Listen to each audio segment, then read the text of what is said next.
tentu tim ahli itu banyak gitu kan, walaupun ada seorang ketua, cuma ya nggak perlu diketahui lah. Artinya kita sedang memfinalisasi tentang visi misi. Karena hari ini informasinya sampai jam 11.59 harus menyerahkan visi misi ke KPUD. Maka tadi kita ulang lagi, kita baca lagi, ada yang mana kita evaluasi selama kita berjalan kan kita dapat masukan, ini masuknya di mana. Walaupun inti besar garis besarnya sudah cukup sebetulnya, sudah cukup lah untuk visinya apa, misinya terbagi berapa, programnya apa saja, sudahlah. Tapi nanti itu kita akan sampaikan pada waktu debat lah. Bang, isunya tuh tadi fokus kemana ya Bang? Apakah macet, banjir, ada beberapa fokus utama begitu? Ya satu air misalnya, ya, itu air. Ya kemarin tadi kita bilang ada beberapa wilayah yang PDAM udah nggak keluar. Kemudian tentang polusi, ya termasuk banjir. Kemudian kita tanya ini intiknya ada di mana? Apakah Jatiluhur masih bisa dipakai untuk sumber air? Ini kan climate change ini, perubahan iklim ini ekstrim. Ya kan beberapa wilayah sudah banyak yang tidak ada air. Nah itu bagian yang harus kita. Kemudian tentang macet. Jadi artinya secara global, ya inilah yang dibilang berkesinambungan. Siapapun gubernurnya harusnya program ini ada berkelanjutan. Minta maaf, misalnya waktu itu dibangunlah turap. Ganti pimpinan, turapnya berhenti. Harusnya nggak boleh begitu, siapapun itu. Karena kan udah dalam penganggaran kan. Tinggal selesai sekian, ya tahun ini nggak mungkin, Jakarta nggak mungkin bisa selesai dalam 5 tahun. Mungkin dalam 1 tahun pertama berapa kilo? Sekian, karena kan anggaran mesti dibagi. Misalnya seperti itu. Ada berapa program baru Bang dari? Kalau dibilang program baru, saya berani bilang pemerintah daerah itu program itu bahasanya cuma masuk 2 kategori. Yang pertama yang dibilang urusan wajib, itu adalah urusan basic. Misalnya kayak pendidikan, kesehatan, infrastruktur, lingkungan, itu wajib hukumnya menjadi prioritas utama. Kemudian ada urusan pilihan. Nah, pilihan yang nama pilih kita boleh yang mana dulu. Misalnya gini, apa perlu Jakarta ada dinas kehutanan? Kan Jakarta nggak punya hutan. Ya nggak perlu. Oh, mungkin pertamanan, itu kita perbanyak. Apakah ada nanti tentang ruang terbuka hijau? Wajib, apalagi sekarang panas nih, sekarang udah 38 nih. Nah jadi artinya kalau dulu Bang Anies bikin biopori karena memang climate change-nya curah hujannya tinggi. Kalau sekarang panas. Nah berarti akan berbeda. Kita akan lebih banyak menanam. Misalnya seperti itu. Artinya reformasi birokrasi akan ada di visi misi juga nggak? Kalau birokrasi itu sebetulnya sudah apa? Itu kan terdiri kalau saya dulu namanya SKPD, Satuan Kerja. Kalau sekarang mungkin di sini OPD, operasional. Sebetulnya udah sama aja. Kalau namanya reformasi, ya kalau nggak bisa kerja ya berhenti. Cari orang yang bisa kerja berdasarkan visi kita. Gue mau bikin gini lo bisa nggak? Kalau nggak bisa gue ganti. Itu konsekuensi pemerintah daerah begitu. Bang, berarti sebenarnya Jakarta tuh nggak butuh program baru ya Bang, tapi lebih butuh nggak bisa berkelanjutan. Karena kita juga nggak bisa lepas dengan pusat. Nah sekarang dengan ibu kota pergi, itulah kenapa Pramono Anung diperintahkan jadi gubernur. Saya menjadi wakil gubernur. Untuk apa nih? Nah setelah ibu kota pindah, Jakarta mau kemana? Inilah fondasi Jakarta menjadi kota yang baru. Bukan kota yang baru, tapi kota baru dalam perencanaan. Mau kemana?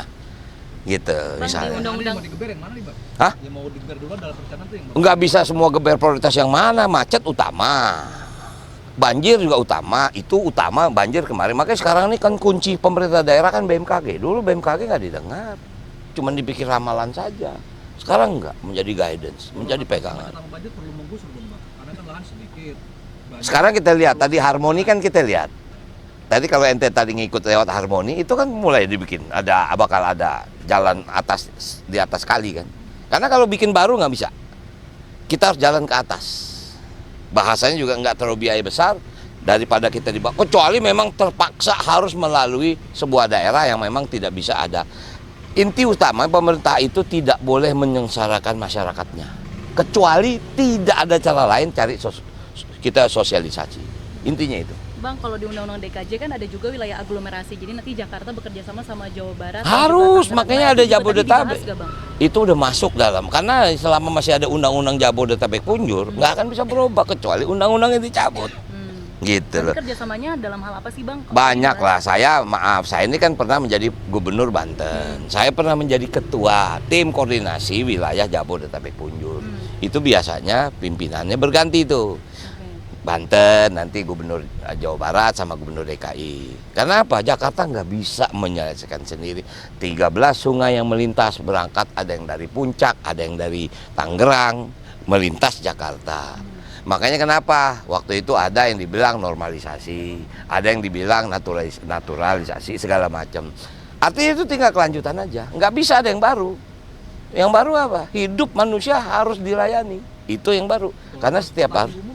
Oh iya, makanya tadi kan kita lihat apa ya? Busway, bayangin kalau zaman Bang Yos nggak ada busway, berhenti Jakarta. Dulu kan penolakannya luar biasa kan, nggak setuju busway segala macam. Kemarin lagi ada usulan, Bang, itu ngapain sih trotoar digedein, jalan dikecilin? Ya mungkin waktu itu visinya beda. Bang, besok gimana? Apa trotoar dikecilin, jalan digedein? Ya gue nggak berani jawab sekarang. Pilih dulu gue jadi wakil gubernur, baru gue bisa pokok. Oke ya? Wah, kalau sekarang nih, makanya saya bilang, Mas, paksa saya sampai November kita jalan di sini yuk. Mudah-mudahan bisa langsing dikit lah. Jadi yang paling utama dan terutama saya udah sampaikan ke Bang Dul. Kenapa kami datang ke Car Free Day? Ketika masyarakat ada di sini cukup banyak. Dan kita bisa mendengar banyak masukan keluhan dari masyarakat. Bahkan saya pribadi kemarin 4 datang ke kawinan, 3 tidak diundang. Kenapa saya datang? Saya ingin mendapatkan apa respon masyarakat. Saya datang ke kawinan, mohon maaf, di gang sempit masyarakat Betawi. Mereka kaget banget saya datang. Tapi mereka menyampaikan banyak hal. Kedua, di masyarakat Batak yang ada di Kelapa Gading. Ini kurang lebih 3.000 orang. Pipi saya ditarik kanan kiri. Artinya mereka udah mulai kenal saya pribadi. Seperti yang saya janjikan bahwa dalam waktu tidak terlalu lama pasti saya akan dikenal. Yang ketiga, ke menengah ke atas. Kami mendengarkan itu apa sih yang menjadi aspirasi. Maka dengan demikian acara Car Free Day seperti hari ini itu sebenarnya luar biasa, sangat mudah untuk bagaimana kita menyampaikan gagasan seperti yang saya sampaikan tadi, yang disampaikan Bang Dul, Balai Rakyat dihidupkan untuk orang mau khitanan, orang mau acara di kampung ataupun pernikahan, sehingga orang kalau menengah ke bawah pernikahan itu mohon maaf selama ini kan berat banget.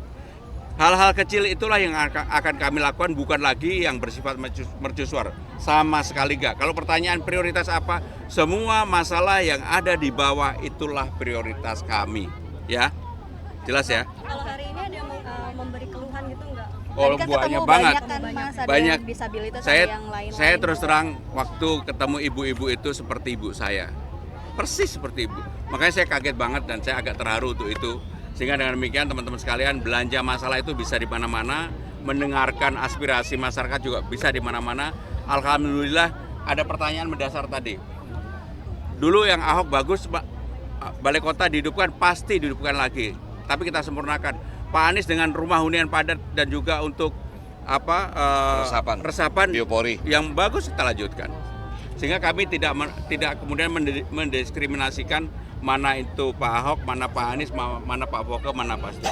Penegasan Pak, berarti Balai Kota akan seperti dulu lagi ya setiap pagi. Pasti seperti itu. Tapi kita tambah digitalisasi supaya orang yang jauh-jauh nggak perlu juga datang ke Jakarta gitu. Ya cukup ya. Mas Bram kemarin bilang akan ada ketua umum partai nih yang akan mau ikut Car Free Day setelah kemarin Bapak sama Pak Anies juga. Tadi malam ketua umumnya telepon, pasti akan jangan buru-buru Mas, diirit-irit dulu. Pasti yang jelas saya akan ama Mas. Tenang aja. Dari Kim Plus Mas. Ya pokoknya dari mana aja. udah rahasia. Dalam waktu dekat mau ketemu Yes. sama mantan gubernur. Dalam waktu dekat. Ya saya pribadi udah WA Mas Anies minta waktu, dan saya udah berkomunikasi dengan Pak Ahok, dan saya juga akan bertemu dengan Pak Heru, apapun sebagai PJ Pak Heru juga. Tetapi dalam minggu-minggu ini pasti kita ketemu tokoh-tokoh yang bukan hanya sebagai mantan gubernur, tapi orang yang mempunyai kontribusi bagi pembangunan bangsa negara. Senin malam salah satunya saya pasti akan ketemu beliau. Nanti diumumkan ya. Timnas Mas mungkin ada tanggapannya sedikit. Kemarin kan Timnas dukungan kepada Timnas Indonesia. Ya jadi waktu Timnas lawan Saudi Arabia 1-1 itu terus terang bangga, senang, dan saya melihat sekarang PSSI itu bisa membangkitkan kebanggaan bagi masyarakat. Oke. Nah dalam waktu besok ini kan melawan hari ini. Australia. Besok kan melawan Australia. Saya yakin sekarang Timnas untuk lawan Australia, mudah-mudahan seperti yang saya sampaikan bisa menang 1-0. Oke, amin. Walaupun Bang Dul 2-1. Nanti kalau saya yang menang, Bang Dul harus traktir saya. Oke ya. Yo, makasih. Pengunduran diri belum ditandatangani ya Mas?